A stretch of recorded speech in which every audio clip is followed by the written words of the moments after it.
और अन्य योनियों की तरह ही जीवन जी के यहाँ से रुखसत हो जाता है।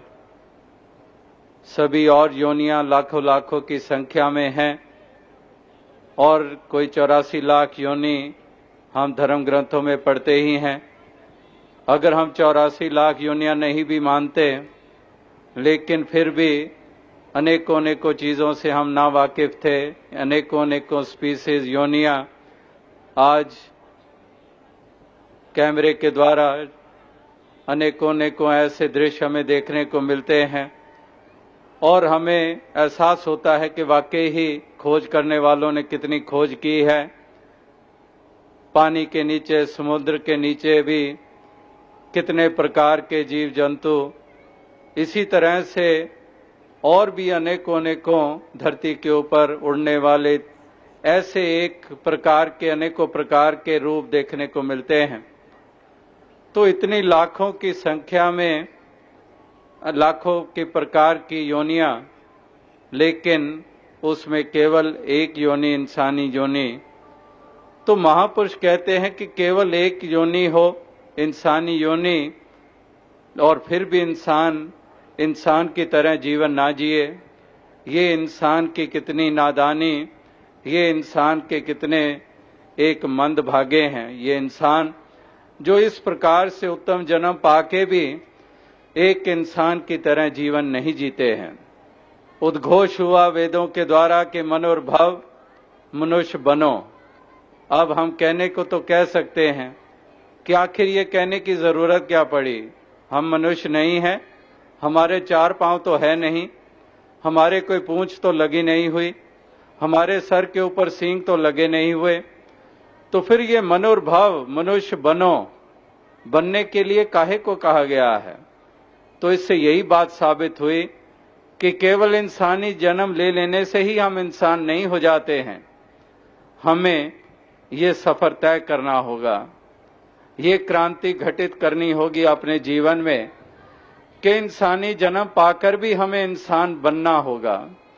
और जितने भी धर्म ग्रंथ, वेद, शास्त्र, भगवान राम, भगवान कृष्ण, हजरत ईसा मसीह जी, हजरत मोहम्मद साहब, श्री गुरु नानक देव जी महाराज से लेकर श्री गुरु गोविंद सिंह जी महाराज और अनेकों अनेकों भक्त, कबीर जी, मीराबाई, सहजोबाई, तुकाराम जी, नामदेव जी इत्यादि अनेकों अनेकों भक्त और गुरु पीर पैगंबर संसार में समय समय पर अवतरित होते आए हैं। तो उनका संदेश किसके लिए था, किनको दे रहे थे? किसी गाय भैंस को तो दे नहीं रहे थे। तमाम के तमाम संदेश इंसानों के लिए। तो इंसान है जो बार बार भूलता आया है। इंसान बार बार इंसानी चाल को नहीं चलने वाला ये बनता आया है। तो इसलिए महापुरुषों को बार बार इंसान को ये कहना पड़ा कि बंदा बन जा। हे इंसान, तो इंसान बन जा। इंसान बन जा यानी कि केवल खाना पीना सोना भोग भोगना यही नहीं है केवल जीवन। इंसान बन जाए का भाव कि इंसान तू प्यार करने वाला बन जा, इंसान तू दूसरे पे दया करने वाला बन जा, इंसान तू विनम्र भाव वाला बन जा, इंसान तू दूसरे के आंसू पहुंचने वाला बन जा। तो इस प्रकार से ये इंसान तूने बनना है। और बंदगी और भक्ति तो हो रही है, इबादत तो हो रही है, पूजा अर्चना तो हो रही है, यात्राएं तो हो रही हैं, लेकिन क्या वाकई ही वो सच्ची बंदगी हम कर पा रहे हैं? बंदे विच बंदगी दा घाटा होवे ता इंसान नहीं। बंदे में वो सच्ची बंदगी नहीं है। अगर बंदगी कौन सी? अभी भी आपने रचना सुनी कि अगर तू इसके बंदों को मना लेता है, अगर प्रभु के बंदों के प्रति तू एक सद्भाव मन में रख लेता है, तो सही मायनों में एक तेरे मन में जो भाव होंगे वो एक इबादत और बंदगी का रूप होंगे और तू एक सच्चा इंसान कहलाने का हकदार बनेगा। तो इस प्रकार से इंसानी अपने असली रूप को ये भूलता आया है और ये सारा समय बिता देता है, जन्म लेता है, बालपन की अवस्था है, 5 बरस का भोला भालो अब तो 20 भयो, मगर 25 माया कारण देश विदेश गयो, 30 बरस की जब मति उपजी नित नित लोभ नयो, माया जोड़ी लाख करोरी अब ही न तृप्त भयो, जन्म तेरा बातों ही बीत गयो। तो इस प्रकार से इंसान ये किस तरह से इसकी यात्रा ये चलती चली जाती है, लेकिन ये एक इंसान बनना नहीं सीख पाता है। जैसे वो शायर का शेरदास अक्सर दोहराता है कि हैरत है इस जमीन पे चलना ना आया हमें, हालांकि नक्शे पांव हमारे चांद पर भी हैं। इंसान पहुंचने को तो चांद पर भी पहुंच गया है, लेकिन इस जमीन पे चलना ना आया, ये जीवन जीने का सलीका ना आया है कि इस प्रकार से ये इंसान ये हुए जाते हैं चांदी जैसे बाल आहिस्ता आहिस्ता, कि इंसान ये जीवन जीने का सलीका नहीं आया और ये चांदी जैसे बाल हो गए, यानी कि बुढ़ापे तक पहुंच गया। तो इसलिए महापुरुष कहते हैं कि बंदे तू बंदा बन जा, इंसान की तरह जीवन जी रहे। तो आज इंसानियत की कमी है, इंसानियत वाला इंसान कम देखने को मिल रहा है। इंसानियत के बगैर इंसान बहुतेरे हैं। हिंदुस्तान की आबादी ही अक्सर सेंसस होती है, गणना आंकड़े हमें बताए जाते हैं कि कहां से कहां ये आबादी हिंदुस्तान की पहुंच गई। सारी दुनिया का कितना बड़ा हिस्सा हिंदुस्तान में बसता है, चाइना में बसता है। इस प्रकार से आबादी तो बहुत है, देखने को तो इंसान बहुत हमें देखने को दिखाई देते हैं, गणना में भी आते हैं, लेकिन इंसानियत वाले इंसान कम है। इसलिए ये धरती स्वर्ग की बजाय ये नर्क बनती चली जा रही है। जहां तहां देखो हिंसा, मार काट, कीड़े मकोड़े एक दूसरे को समझा जाता है और जुल्म सितम किए जाते हैं। किस प्रकार से लूटमार की जाती है और नाना प्रकार के ऐसे मुद्दे और कारण खड़े करके आखिर जुल्म इंसान के ऊपर ही ढाए जाते हैं।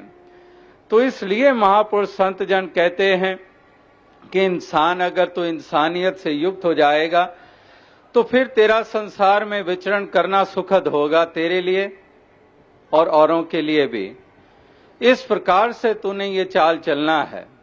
लेकिन आज इंसानों को जो अपने आप को बड़े मानते हैं, जो अपने आप को बड़े धर्मी मानते हैं, इनकी वो निर्दयता, इनकी क्रूरता, इनका वो जुल्म करने का भाव, ये देखकर किसी शायर ने कहा, देखकर बड़ों की दुनिया एक छोटा बच्चा बड़ा होने से डरता है। कि इस प्रकार से ये बड़े क्या कर रहे हैं, कहां पर ये प्यार या प्यार को बढ़ावा दे रहे हैं। जहां तहां देखो नफरत के बीज मनों में बोए जा रहे हैं। धर्म का नाम लेकर, जाति का नाम लेकर, भाषा का नाम लेकर, प्रांतों का नाम लेकर, मुल्कों का नाम लेकर, अनेकों अनेकों ऐसे कारण मुद्दे खड़े करके इंसान वैशी बनता चला जा रहा है। तो महापुरुष संत जनों के दूसरी तरफ संदेश क्या हैं, उनके आदेश क्या हैं, जिनके आगे नतमस्तक हो रहा है, जिन आदेशों को, उपदेशों को दिन में कितनी दफा दोहराता है और किस कदर वो एक उनको झूम झूम के पढ़ता है, सुनता है। तो दूसरी तरफ उनके आदेश क्या हैं, उनकी प्रेरणा क्या है, किस मार्ग पर चलने के लिए कह रहे हैं। और इंसान हैं कि अधिक से अधिक उन महापुरुषों के वचनों को सुनते हैं, पढ़ते हैं, महापुरुषों को मानते हैं, दिन मनाते हैं, जन्मदिन मनाते हैं, स्थानों की पूजा करते हैं, लेकिन अधिक से अधिक उनकी बात को नहीं मानते हैं। ये कितनी विडंबना है।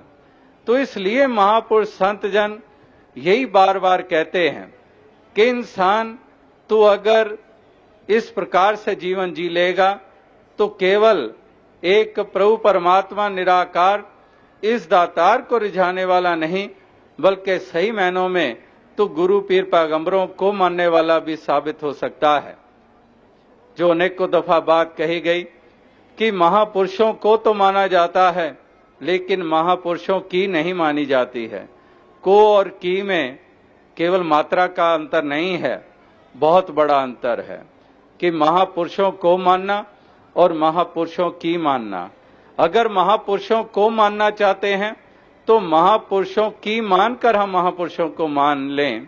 इस प्रकार से ये मनाना होता है। इस प्रकार से हम कह सकते हैं कि हम गुरु पीर पैगंबरों के प्रति हम ऐसा भाव रखते हैं।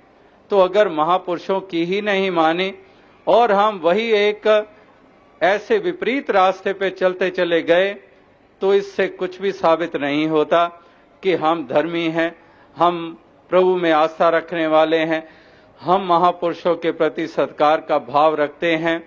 तो ये साबित ऐसा नहीं होता है। तो साबित करने के लिए हमें महापुरुषों के बताए हुए रास्ते पे चलना होगा। जिन गुणों से युक्त होकर जीवन जीने की उन्होंने प्रेरणा दी है, जो चाल उन्होंने चलने के लिए कही है, उस चाल को हमने अपनाना होगा। वो चाल हमने चलनी होगी, वैसी दृष्टि अपनानी होगी, वैसे भावों से युक्त होना होगा। तो इस प्रकार से जीवन जीने वाले वाकई ही वो धर्मी हो जाते हैं और वो महापुरुषों को मानने के सही मायनों में उनके पैरोकार वो साबित अपने आप को कर सकते हैं। तो आओ साथ संगत, आज भी यहाँ पर महापुरुष संत जन यही एक प्रेरणा दे रहे थे, यही एक आवाज दे रहे थे कि इंसान तो इस तरह की चाल चल ले, ऐसी चाल चलेगा तो ये धरती स्वर्ग बनेगी, वरना तो इसको तो नर्क बना ही रहा है। जिस प्रकार से तेरा विचरण हो रहा है, जिस प्रकार से तू यहाँ पर इस समय को बिता रहा है, इस मुल्क में उस मुल्क में, जहाँ तहाँ पर भी हम देख रहे हैं इंसान वैश्याना हरकतें ये करता चला जा रहा है। तो जो सज्जन प्रवृत्ति वाले होते हैं, जो भक्त जन होते हैं, महापुरुष होते हैं, वही इंसान को ये संदेश देते हैं कि इंसान जरा समझ जा, जरा संभल जा कि तू कर क्या रहा है, किस रास्ते पे चल रहा है, कौन सी तेरी मान्यताएं हैं, क्या तेरी सोच बनी हुई है, कौन सी समझ को तूने हासिल किया हुआ है। इस प्रकार से तू विचार और सोच और समय रहते हुए ही तू अपने आप को संभाल ले। और अगर समय रहते हुए ही अपने आप को संभाल लेगा तो इसमें तेरा भी भला है और औरों का भी भला करने वाला तू बन पाएगा। तो इसलिए ये संदेश ये हर मानव, हर इंसान को दिए जा रहे हैं, हर प्रांत में दिए जा रहे हैं, हर मुल्क में दिए जा रहे हैं। इस प्रकार से नजदीकत स्थापित हो, इस प्रकार के अगर महापुरुषों के आदेशों को मान लिया जाए तो नजदीकत स्थापित होती है। ये जो दूरियां हैं, ये दूरियां समाप्त होती हैं। ये दीवारें गिराने की बजाय हम दीवारों को और ऊंचा करते चले जा रहे हैं। समय बीतता है, दिन बीते हैं, बरस बीते हैं, तो यही उम्मीद होती है कि ये दीवारें गिर जाएंगी, ये जाति पाति की दीवारें गिर जाएंगी। कितने सोशल रिफॉर्मर्स आए अपने ही हिंदुस्तान में, क्योंकि जाति पाति की मान्यता जितनी हिंदुस्तान में है किसी भी मुल्क में नहीं है। और कितनी विडंबना दावे करते हैं कि हिंदुस्तान धार्मिक मुल्क है, कितने भक्त, कितने संत, महात्मा, और यहाँ पर देखा क्या जा रहा है कि सबसे अधिक दीवारें यहाँ पर हमें खड़ी दिखाई देती हैं। तो जाति पाति की दीवारें ये गिरने की बजाय ये और ऊंची होती चली जा रही है। तो इस प्रकार से अनेकों अनेकों दीवारें ये हम खड़ी की हैं, जिनको उसको और हम मजबूत करते जा रहे हैं। तो महापुरुष कहते हैं कि इन दीवारों को गिराना है, इन दूरियों को दूर करना है। ये दीवारें अगर खड़ी रहेंगी तो कहीं पर भी चैन नहीं होगा, कहीं पर भी सुकून नहीं होगा, कहीं पर भी अमन नहीं होगा। कि केवल एक मिट्टी का दीपक हो तो अंधकार मिट जाएगा, नहीं, वहां पर उस लौ का जगना जरूरी है। लौ जगेगी तो अंधकार मिटेगा। इसी प्रकार से ये ज्ञान का उजाला नहीं हुआ है, इसीलिए इंसान ये भ्रमों में रहता है और इस प्रकार से इसका